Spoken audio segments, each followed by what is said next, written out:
Halo, perkenalkan nama saya Idham Samsawi dari Prodi Sistem Informasi Universitas Terbuka dengan nomor induk mahasiswa 0446775889. Pada video ini, saya akan mengerjakan praktikum tugas 2 untuk mata kuliah basis data dengan materi SQL atau Structured Query Language. SQL sendiri merupakan salah satu bentuk DBMS atau Database Management System. Dia merupakan sebuah aturan tertentu, bahasa tertentu yang digunakan untuk menyimpan data ke basis data. Ada beberapa penyedia SQL seperti MySQL, MariaDB, PostgreSQL, dan lain sebagainya. Sementara untuk praktikum kali ini, kita mendapat studi kasus berupa ERD. Dari ERD ini kita akan membuat basis data yang berisi yang memungkinkan untuk menyimpan data seperti ini. Ada data dokter, pasien, administrator, dan relasi-relasi yang di dalamnya. Oke. Pada praktikum ini saya akan menggunakan XAMPP. Ya. Ini saya sudah menginstalkan XAMPP di perangkat saya. Ini merupakan tampilan XAMPP untuk device OS X atau macOS.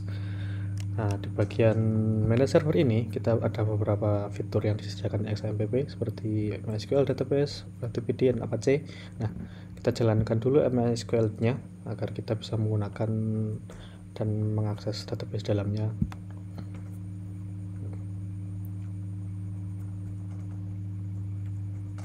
Tunggu sebentar untuk prosesnya berjalan.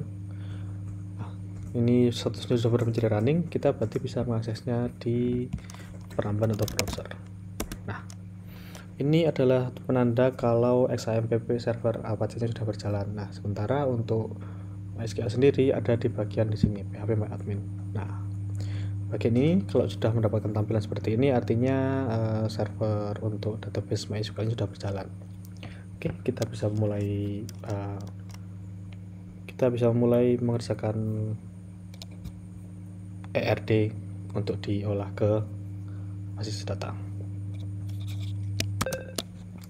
Oke, yang pertama dari tabel ERD ini kita bisa melihat ada 3 komponen utama, yaitu ada dokter, pasien, dan administrator. Kemudian karena hubungan dari setiap komponen ini adalah many to many atau banyak ke banyak, maka tiap relasi banyak ke banyak itu akan berubah menjadi entitas tersendiri. Ada entitas dokter admin, pasien dokter, dan daftar. Kita konversikan ERD ini ke SQL. Kita coba ke phpMyAdmin. Kita sebelumnya, karena ini materi berhubungan dengan rumah sakit, kita bisa buat database, katakanlah nama database rumah sakit. Kita buat baru di sini, nama database-nya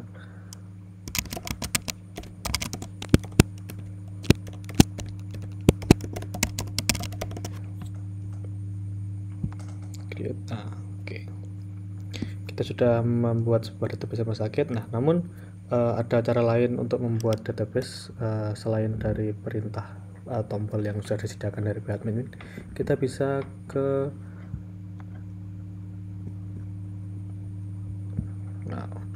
kita bisa membuat di sini.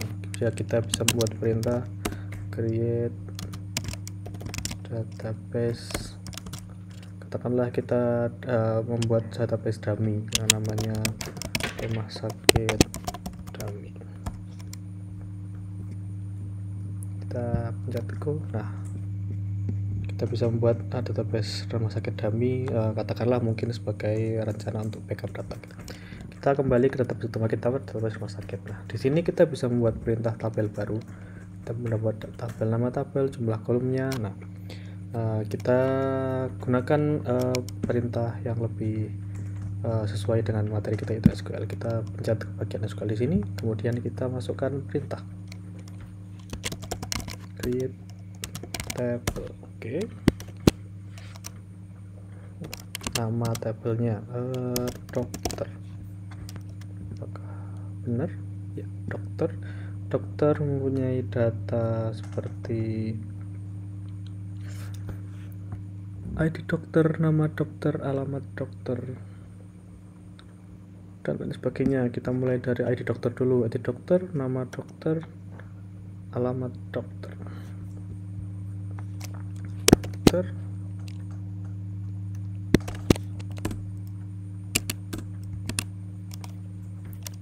dokter dengan tabel pertama nama-nama dokter.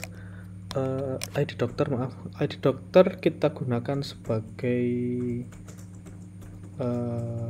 primary key atau penunjuk utama data dari dokter yang terdaftar gitu. Maka kita buat sebagai primary key.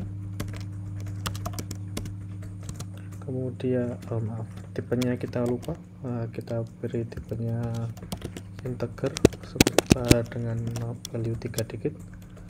Kemudian kita buat ID dokter ini tidak boleh kosong dan selalu terisi apabila kita lupa mengisinya. Maka kita buat nama penanda auto increment. Selanjutnya nama dokter kita beri tipenya varchar dengan panjang sebanyak 50. Kemudian kita apalagi alamat dokter, tanggal lahir, kita dokter kita beri tipe varchar 100, kemudian tanggal lahir date, kemudian ada nomor HP kita beri tipe juga varchar. Nomor berapa dikit sih, maksimal 13 dan lain-lain, kita kasih 15. Apalagi yang belum, spesialis dan waktu kerja. Oke, kita pilih spesialis dokter tersebut, kita kasih tipe varchar juga.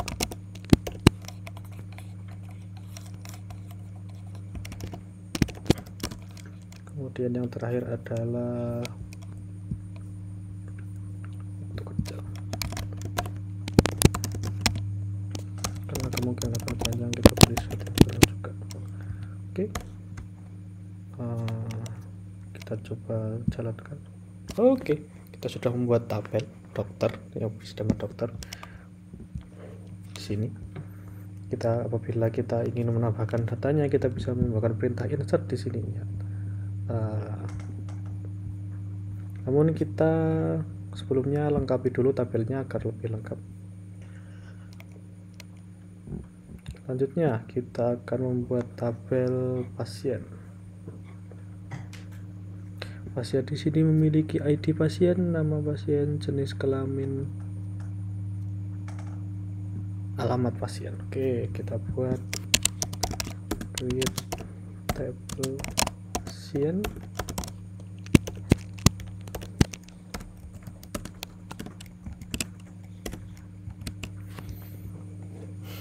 Kita buat daftar kolom ID pasien dengan tipe integer banyak, mungkin pasien karena banyak kita beli lebih banyak, misalkan 5. Kemudian juga kita buat sebagai primary key, kita buat juga sebagai auto increment agar selalu terisi. Kemudian ada nama pasien, jenis kelamin, alamat pasien, nama pasien.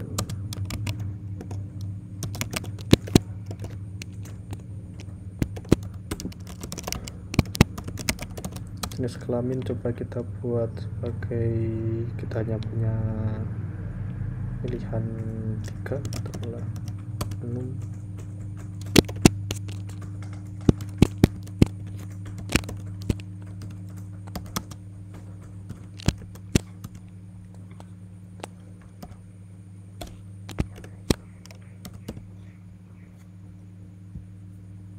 Alamat pasien.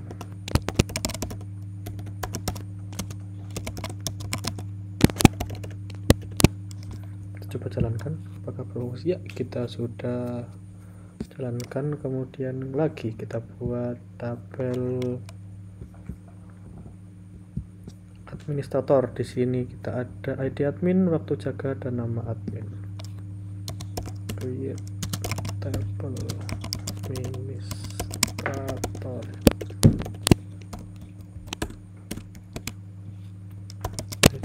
Admin.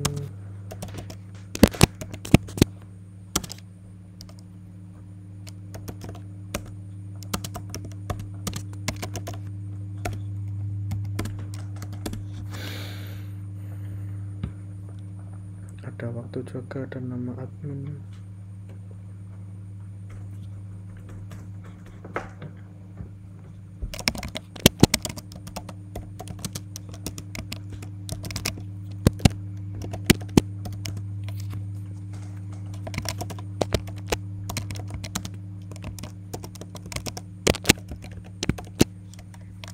Kita jalankan. Oke, kita sudah dapat 3 tabel identitas utama, yaitu dokter, pasien, dan administrator. Kita perlu melengkapi data pasien, dokter admin, dan daftar.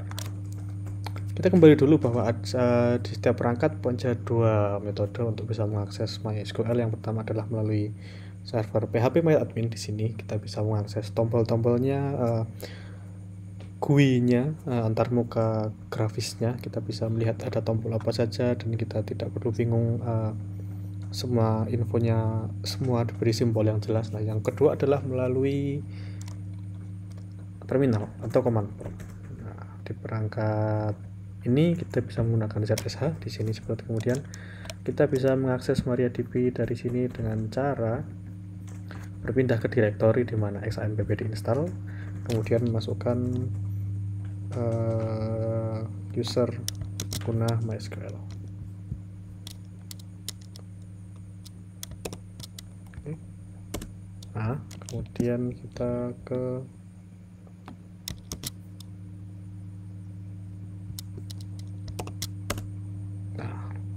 dapat terlihat kita sudah diberi petunjuk selamat datang di MariaDB Monitor. Oke. Nah, ada perintahnya yang banyak seperti kata-kata kita punya perintah help. Nah, lihat ada banyak sekali perintahnya. Namun tidak ada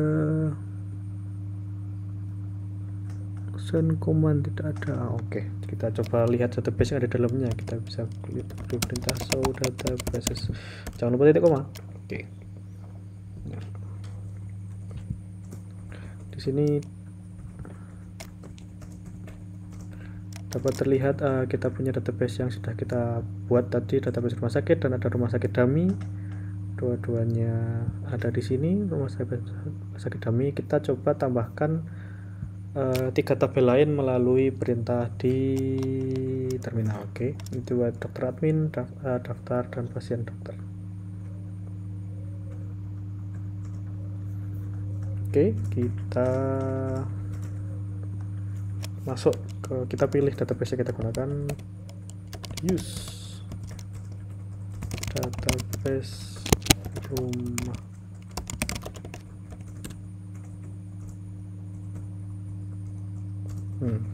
Kita sedang menggunakan database yang kita pilih, database sakit. Kita coba lihat tabel apa aja yang di dalamnya. Show tabel. Nah, sudah ada 3 tabel sesuai yang ada di sini. Ternyata dokter pasien.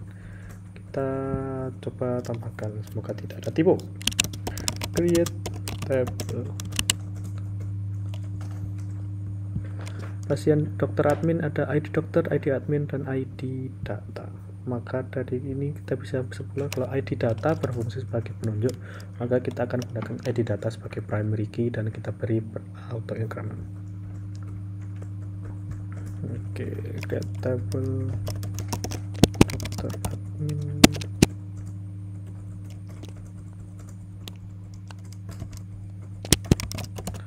ID admin integer sebesar 3.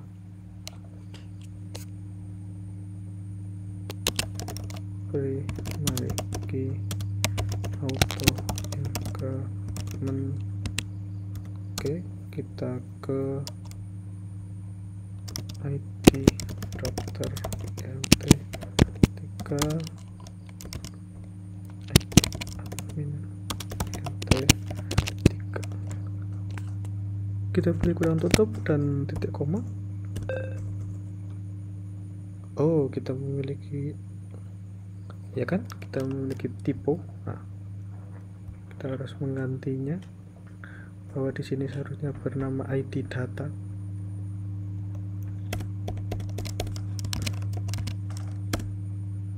Oh, kita perintah lagi show data, salah, show tables.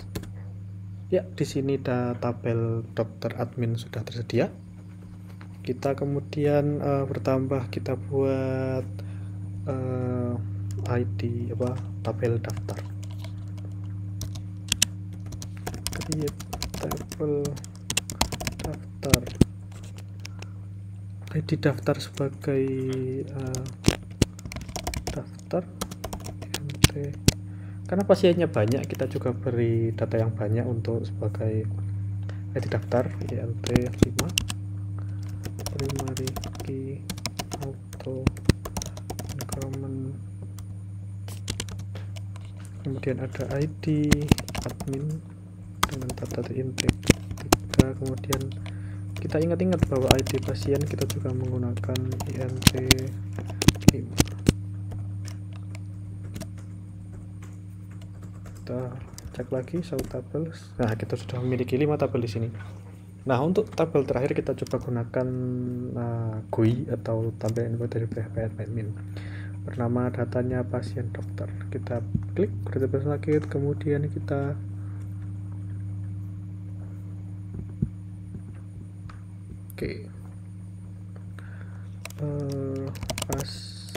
pasien dokter. Berapa kolomnya? Ada ID pasien dokter, ID dokter, ID pasien. 1 2 3 5. Oke. 5. Create. Nah, kita beli di sini ada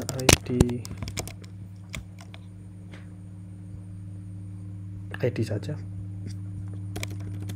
Tipenya int. Karena pasien ada banyak, kita kasih 5 seperti yang lain. Default non collection, tidak ada atribut. Nah, 0. Nah, tadi kita memberikan penanda sebagai auto increment di sini, kita ada pilihannya di sini. Kita cek auto increment.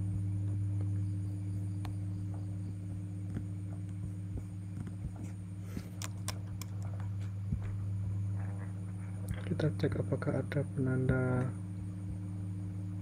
Nah, di sini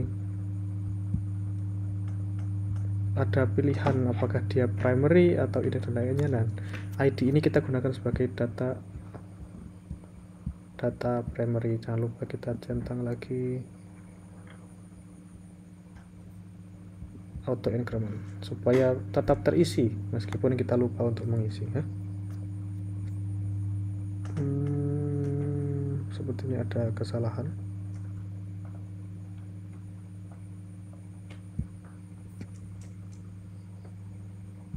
Oke.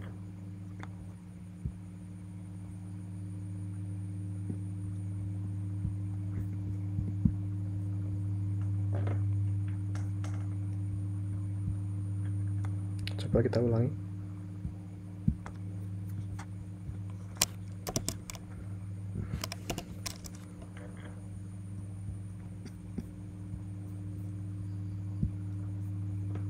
ID dokter, ID pasien.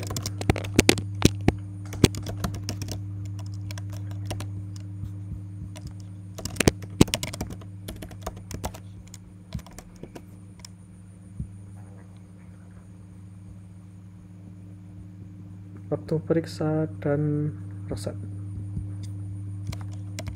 Waktu kita ubah datanya menjadi varchar banyak 100. Resep kita coba ubah menjadi varchar 100. Save. Oke, kita bisa lihat di sini kita sudah memiliki 6 tabel seperti yang ditampilkan di RD ini. Selanjutnya, setelah kita membuat semua tabel dari entitas yang ada di sini, kita perlu membuat relasi antar entitas yang ada.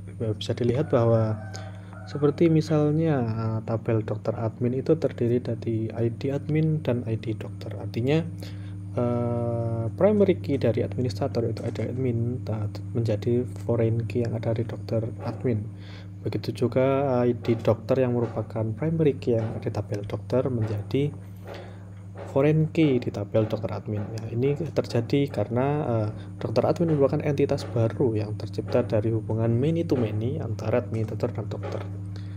Entitas baru yang tercipta dari many to many akan memiliki foreign key dari masing-masing entitas yang berhubungan. Oke. Jadi kita coba masuk ke dokter admin. Kemudian kita bagian struktur, kita bisa dilihat di sini tabelnya. Kemudian kita ubah ID dokter sebagai indeks.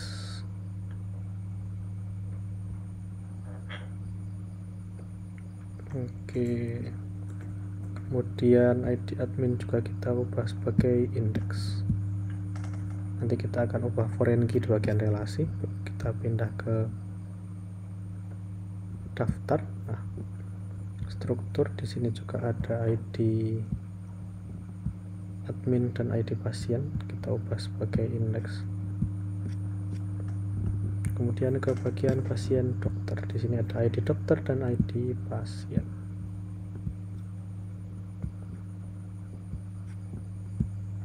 Oke, lalu kita kembali ke bagian database, kita ke bagian designer.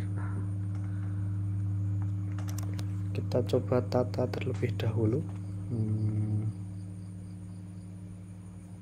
Kita lihat hubungannya yang ada di sini ya. Kita lihat di sini sebagai segitiga utama ada administrator, dokter dan pasien. Kita coba tata agar lebih bisa dilihat. Admin ada di sini, pasien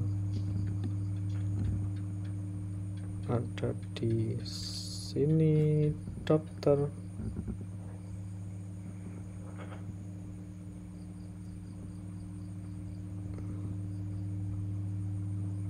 ada di sini. Pasien dokter berarti di antara pasien dan dokter, daftar ada di admin dan pasien, kemudian dokter admin ada di sini. Oke. Selanjutnya setelah kita tata agar lebih mudah lihat, kita ke bagian create relationship. Select reference key, kita coba hubungkan dokter pasien berdua dari dokter ke sini. Oke.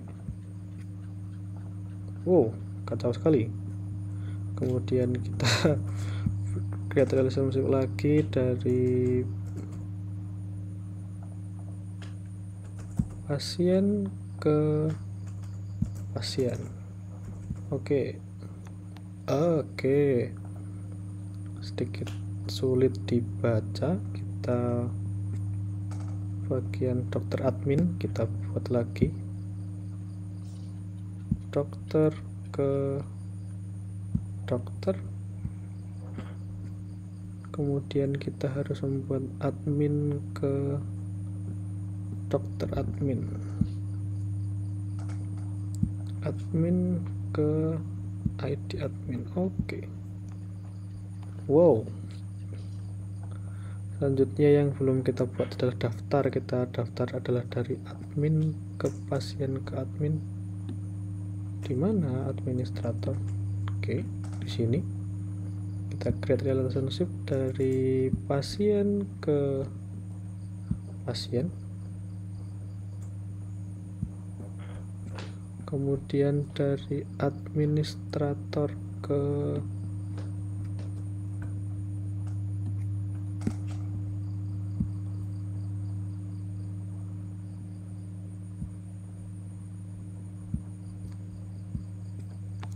Oke, kita sudah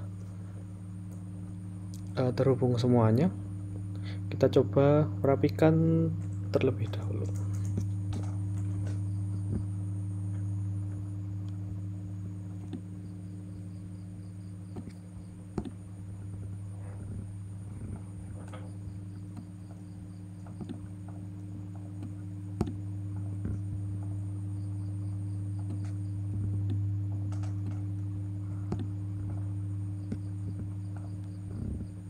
Oke, dari sini terlihatlah lebih rapi ya tampilannya dari tabelnya.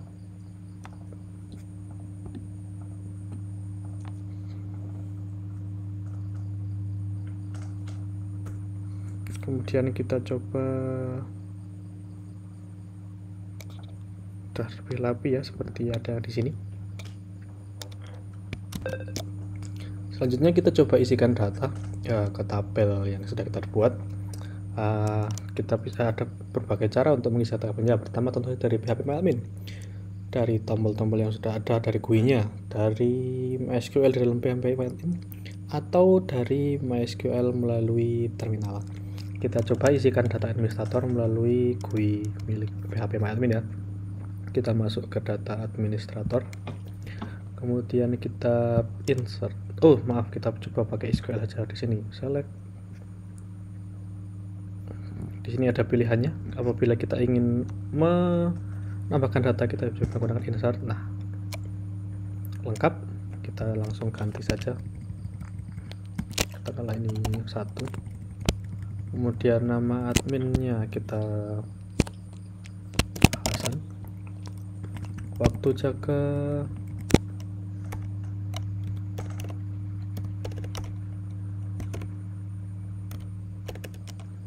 kita coba masukkan multiple data, berhasil atau tidak. Kita tambahkan satu lagi.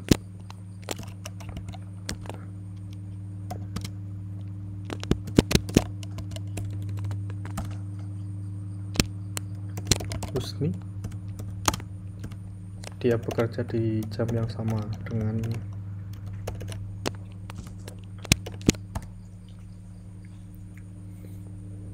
kita coba masukkan perintahnya. Oke, kita coba cek ke data administrator ya, kita sudah memiliki data Hasan dan Husni. Kemudian kita mengisi daftar dokter, kita menggunakan perintah GUI milik PHP MyAdmin di sini. Karena pilihannya terlalu banyak, kita coba cari yang aman. Kita nama dokter.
Ya, kita bisa lihat di tabel kita sudah memiliki 2 dokter.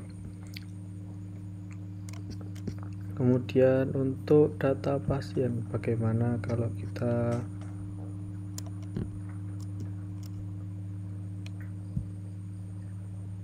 tambahkan juga? Kita coba menggunakan terminal.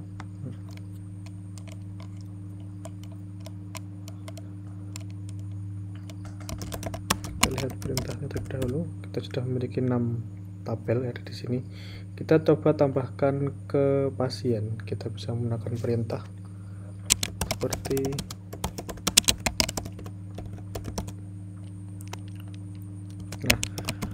kita bisa melewati menuliskan data pasien apabila kita paham, hafal atas urutan tabel yang akan dimasukkan, dan kita mengerti data apa yang kita masukkan.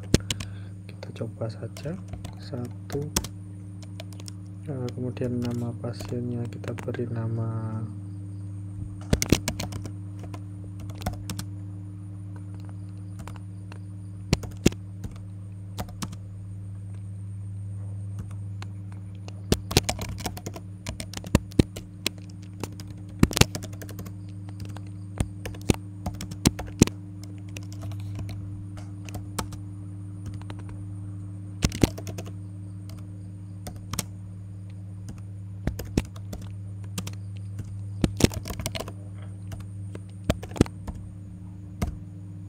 Oke, kita dapatkan sudah masuk datanya. Kita coba cek ke tabel pasien. Kita sudah mendapat data Putra Slamet dan Siti.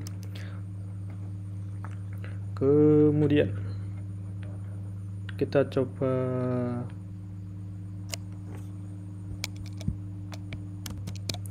dari GUI interface PHP MyAdmin, kita bisa melihat data-data yang sudah ada, seperti administrasi kita punya 2, dokter sudah memiliki 2, pasien cuma 2. Nah, bagaimana kalau kita melihatnya dari terminal? Nah, tadi kita sudah memasukkan data pasien melalui terminal. Kita selanjutnya melihat data pasien itu ada apa saja. Kita bisa menggunakan perintah select, kemudian kita ambil saja semuanya. Kita menggunakan perintah bintang from pasien. Nah, kita tampilkan dari terminal, kita mendapat data dari 2 data yang saya akan masukkan tadi. Kita bisa lihat bahwa hasilnya sama dengan apa yang ditampilkan dengan apa yang ada PHP admin. Artinya kita sudah berhasil dalam membangun dasar dari basis data rumah sakit kita yang perlu kita bangun. Kita cukup mengembangkannya, kita bisa menambahkan datanya sehingga menjadi lebih banyak. Kita bisa menambahkan tabel lain mungkin apabila diperlukan sesuai dengan kebutuhan. Nah, namun di sini kita sudah memenuhi seperti apa yang ditampilkan. Kita membuat 6 tabel dan mengisi datanya. Kita juga menampilkan datanya. Kita coba ambil data dokter katakanlah. Nah, di sini juga menampilkan data yang sama dengan ada yang di PHP admin.